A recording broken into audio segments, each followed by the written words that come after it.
शूलम धारितो, हाथ में त्रिशूल लेकर के क्रोध में फेंक कर मार दिया।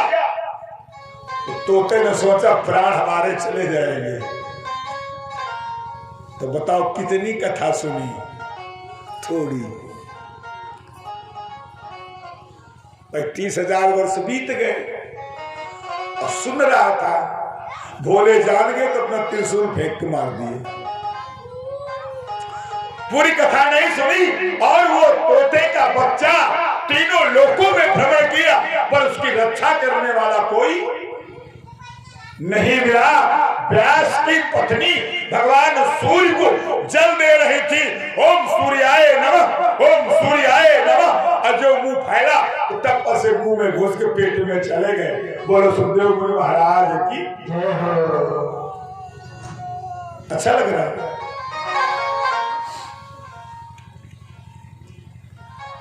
चार पाई हटा दो मुन्ना हुआ से। चलो यहां बैठो, आओ। चल वही लुका दो तो चार पाई नहीं, चारों पाव खोल ही लो तुम। हटाओ इसको, उधर आगे हटा दो। हाँ, भूल गए कहाँ चल रहा था प्रसंग। क्या है पाड़े जी?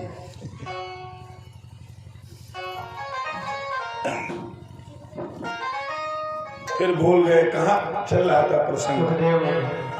सुखदेव मुनि। परीक्षा टाइम कहाँ है?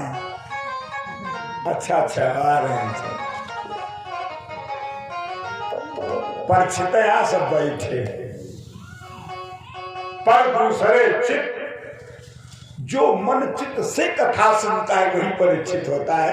बोलो कन्हैया लाल की। वह तो एक ढोक बना के बैठा नहीं जाते बस। कोई भी हित अनहित पशु पक्षी जाना, जो भगवान की कथा मन चित्त से सुनता है वही परीक्षित होता है। बोलो कन्हैया लाल की।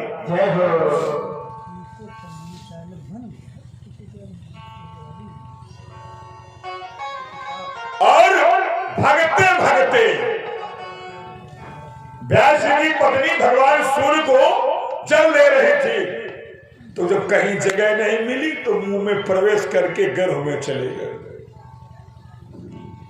अब भगवान शिव जी का जो त्रिशूल था, जो आदि शक्ति के द्वारा प्राप्त हुआ था, कल मैं बता चुका हूं।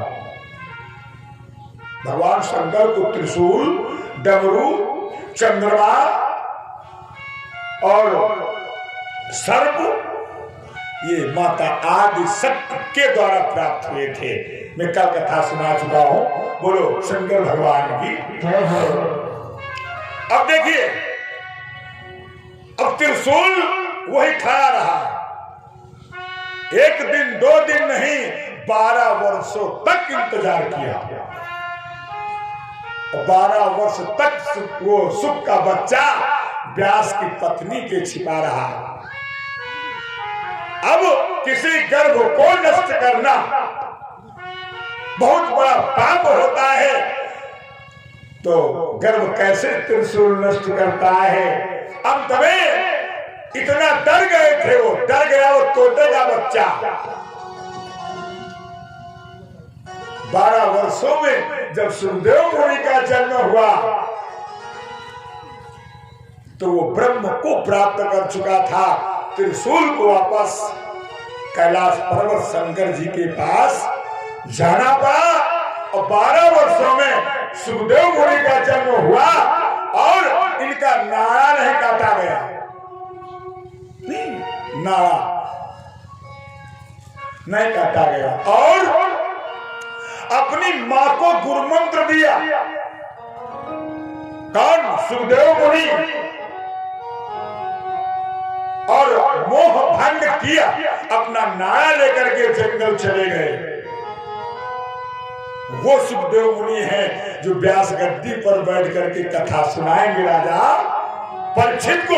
12 वर्षों में जन्म हुआ। इधर जब राजा परीक्षित को श्राप होता है तो कोई कथा सुनाने वाला नहीं मिल रहा था। ऋषियों, संतों, महात्माओं के प्रार्थना करने पर सुखदेव मुनि तैयार होते हैं और सुखदेव मुनि एक जगह 5 मिनट 4 मिनट 40 सेकेंड रुकते थे, जितना एक गाय का दूध निकालने में समय लगता था उतना सुखदेव मुनि रुकते थे, अन्यथा वो किसी के दरवाजे नहीं रुकते थे। और 5 घर सिर्फ भिक्षा मांगते थे। बोलो गोविंद भगवान की जय हो। देवताओं के विनय प्रार्थना करने पर सुखदेव मुनि आए और बैठ करके 7 दिन राजा परीक्षित को कथा सुनाएंगे। फिर वही तक्षक के द्वारा उनको मोक्ष प्राप्ति होगी। बोलो गोविंद भगवान की जय हो। तो थोड़ी कथा सुन करके सुखदेव मुनि को सब कुछ प्राप्त हो गया। और श्रीमद् भागवत का एक श्लोक अगर आपको कंठाग्र हो जाए तो 100 यज्ञ के बराबर है, 100 कन्याओं के विवाह के बराबर है। एक श्लोक सच्चिदानंद रूपाय विष्णु हेतवे, एक श्लोक कंठाग्र कर लो और सुबह जग करेंगे एक श्लोक का आप पाठ कर ले, आपको निश्चित गति प्राप्त हो जाएगी। बोले श्रीमद् भागवत महापुराण की जय हो।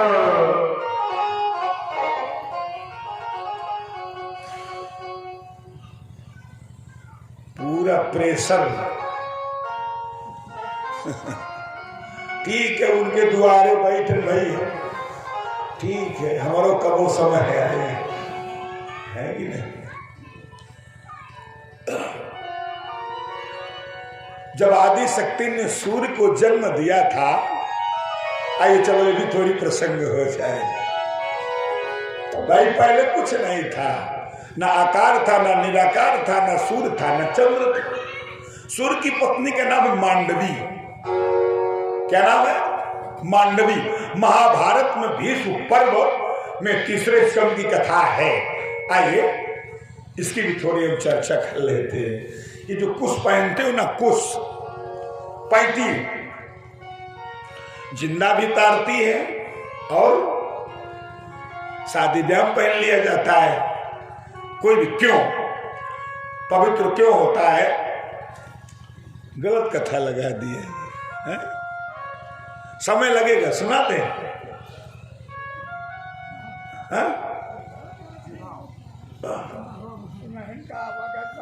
नहीं, पूछना जरूरी है, क्योंकि कथाएं हम सोचते हैं कुछ नई नई कथा सुनाए। भाई राम कृष्ण तो दुनिया सुनाता है, वही कथाएं सिर्फ थोड़ा सा ग्रंथों से, अलग अलग ग्रंथों से लेकर के सुनाएंगे तो कुछ नया आपको मिलेगा। ये मैं और पूछना, हम कोई कथावाचक नहीं है, आप कथावाचक हैं, हम तो सुनने वाले हैं। भूपति यस्महे तस्याम, इस आसन पर बैठना तो बहुत सरल है, पर आसन में टिके रहना बहुत। आप अगर गिरोगे तो संभल जाओगे, और हम गिरेंगे तो संभल, कहीं ना कहीं चोट निश्चित लग जाएगी। बोलो कन्हैया लाल की जय हो। बोलो शोभन सरकार की जय हो। आइए एक भाव, फिर ये कुश का प्रसंग, सूर्य का प्रसंग उसी कथा के संबोधित है। आइए 2 लाइन का भाव।